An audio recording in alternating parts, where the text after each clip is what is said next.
आदिती तटकरे यांच्या उपस्थितीत उमेद प्रदर्शनाचं उद्घाटन झालं। उद्घाटनाला शिवसेनेचा एकही सदस्य पदाधिकारी हजर नव्हता, यामुळे शिवसेनेतील नाराजी समोर आली आहे। ज्या शिडीने वर गेले त्या शिडीनं खाली, म्हणून जास्त उडायचं नसतं। आता सगळा अहंकार धुळीस मिळेल। रुपाली चाकणकर यांच्या राजीनाम्यावर पवार गटाच्या प्रदेशाध्यक्ष रोहिणी खडसेंनी टीका केली आहे।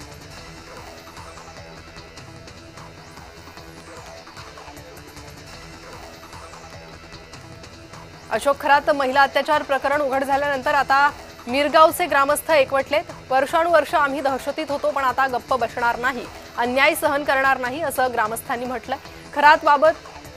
खरातला गावबंदीचा ठराव मांडण्याचा निर्धार केलाय। देवस्थानचा कारभार ग्रामस्थांच्या ताब्यात द्यावा, अशी मागणी ग्रामस्थांनी केली आहे।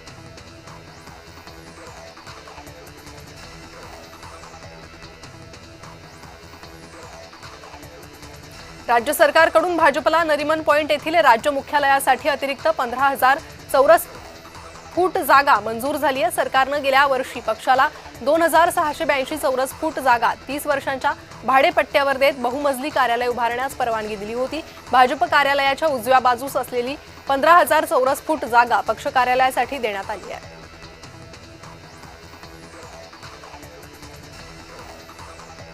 कॅप्टन खरात अध्यक्ष असलेल्या शिवनिका संस्थानसाठी दारणा धरणातून पाणी आरक्षित केल्याची माहिती समोर येते। तत्कालीन महाविकास आघाडी सरकारने 39 लाख लिटर पाण्यासाठी शासन निर्णय काढला होता। शेतकऱ्यांच्या हक्काचं पाणी खासगी संस्थांना वळवल्याचा आरोप आहे। अमरावतीत वायगाव येथे राज्य सरकारच्या कर्जमाफी निर्णयाच्या पार्श्वभूमीवर कर्जमाफी आनंद उत्सव साजरा करण्यात आला।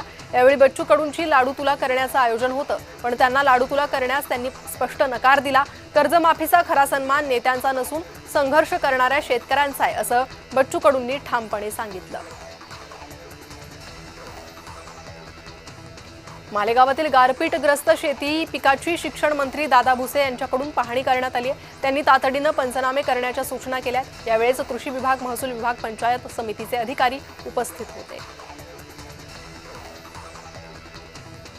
देशाचे उपराष्ट्रपती सीपी राधाकृष्णन आणि राज्यपाल जिष्णू देव वर्मा नागपूर दौऱ्यावर आहेत। रेशीमबाग येथील महर्षी सभागृहात आयोजित भारतीय युवा संसद 29व्या उद्घाटन सत्रात सहभागी होणार।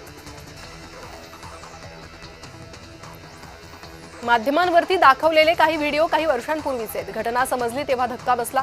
घटनेची निष्पक्षपणे चौकशी व्हावी, त्याबाबत पोलीस महासंचालकांचीही भेट घेतली आहे। रुपाली चाकणकरांकडून राजीनाम्यानंतर अशी सारवासारव करण्यात आली आहे।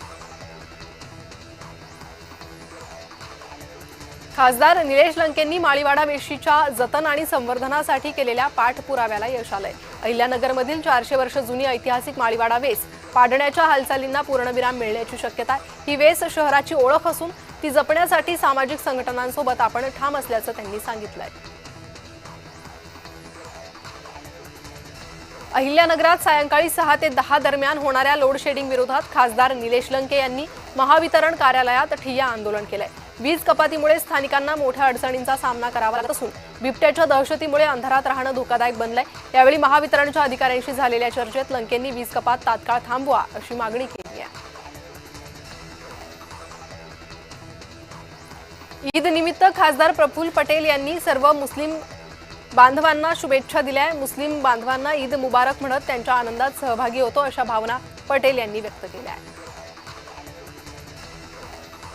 देवाभाऊंनी औरंगजेबाची कबर तोडावी। तेलंगणातील भाजप आमदार टी राजासिंग यांनी पुन्हा वादग्रस्त विधान केलं। त्यांचं हे विधान चर्चेत आलंय।